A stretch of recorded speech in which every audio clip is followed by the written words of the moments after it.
Yeah, obviously they've shifted with Cam Jones playing the point. I'd say that's probably the biggest difference. Obviously, we're familiar with him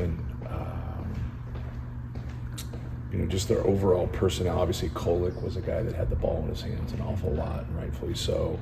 And now it's kind of amazing, how good Cam Jones is, in that position. Like, obviously, he's a great player and he's a scorer and he's had success in his career, but like now he's, running the show, still scoring the basketball, just kind of that lead guard, but his ability to pass and do some different things. But Stevie Mitchell's been there, Joplin's been there, Gold's been there, so that they have a lot of guys that that we're familiar with. But then, no different than a lot of other people.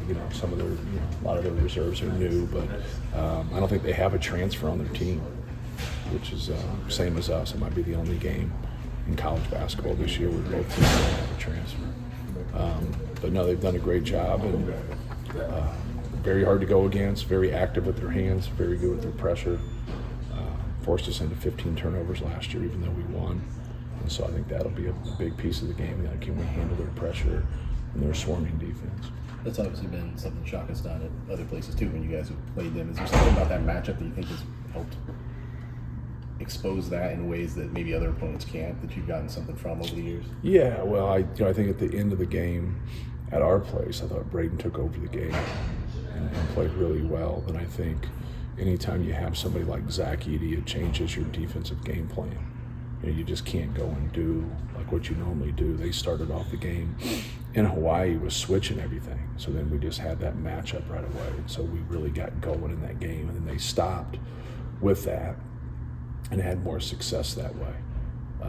So they made a really good adjustment in the game. But it's really hard to kind of look at what our advantage is when we had him. That is our advantage, right? And so like they're not going to game plan the same way now.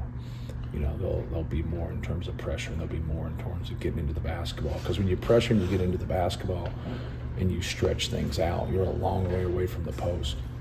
And so like now that really gave us an advantage when he has space to be able to play. So that'll be different, even though like we still have guys that can post up and try to play through. But I don't know if that changes them enough in that area. But they've always been very consistent in mixing things up and trying to figure out what you struggle at.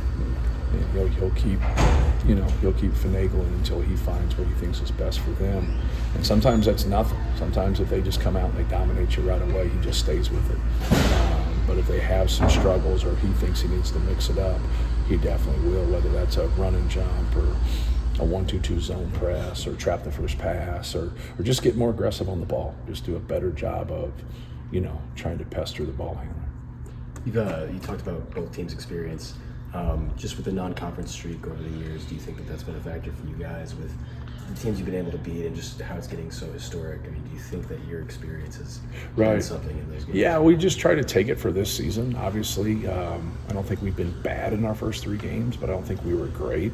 You're just trying to kind of find yourself. So more the streak's cool, but it's more of the streak of this year is what we're trying to work on and just kind of get better. Like we got to play better than we did against Alabama if we expect to beat Marquette on the road. So like that's the thing that you have to understand, and you got to get the guys that have been there before not to like talk about winning on the road, like show them how you win on the road. Show that physical and mental toughness, and that's more for us. And different styles bring out sometimes different weaknesses. Like some things will pop up and you'll be like, oh man, this could cause us a problem, or this matchup could cause us a problem. Like other night, like we struggled to keep the ball out of the paint. I think we did a better job than we had been doing, but we still struggled at times. The ball was just in the paint way too much. And so we're gonna have to do a better job in that area. Do you see Cam kind of carving out a niche for himself as an energy guy in the glass kind of thing? Yeah. That's what he did in the last 10 minutes of that game was pretty cool. Yeah, he was quick to the basketball, and but you want everybody to do that. Like everybody in your program should be a rebounder, and if you're not, then you should be a great blockout guy, and your man doesn't get it. But no, him playing more like exclusively so far, like at the 4, like helps us offensively. It gives us more space because he has the ability to shoot. And I think that piece is really important. But now, like when he would go against like a traditional power forward, like if you had to guard like a Trey Kaufman, can you guard him first of all, and can you keep him off the glass second? And that's what happens with those. Like he serves that advantage for us. But if he rebounds like that, then now they don't have an advantage at all at the other end. And that's what we ultimately want to get, is an advantage on both ends. You talked about what CJ and Jakari coming along defensively has meant for you guys as far as rotations, matchups. Throwing Miles in that one, if he shows he can defend consistently at this level, what does it do for you and what you're trying to do matchup-wise? Yeah, you just have more flexibility to put guys on the people that you want. Sometimes it's you have a matchup in there that you don't like, and sometimes it becomes like the lesser of all evils. Like no matter what you do, like you might still have that issue. The more guys we have coming off that bench that can defend and really help us, now we can get into matchups, and we switch at times too. So like no matter what, everybody's going to guard everybody.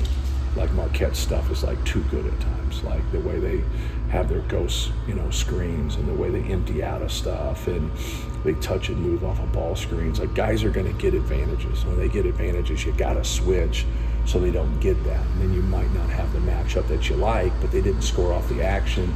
Well, it leads to other action that now they feel like they got the matchup that they want. So some people search it out, some people don't.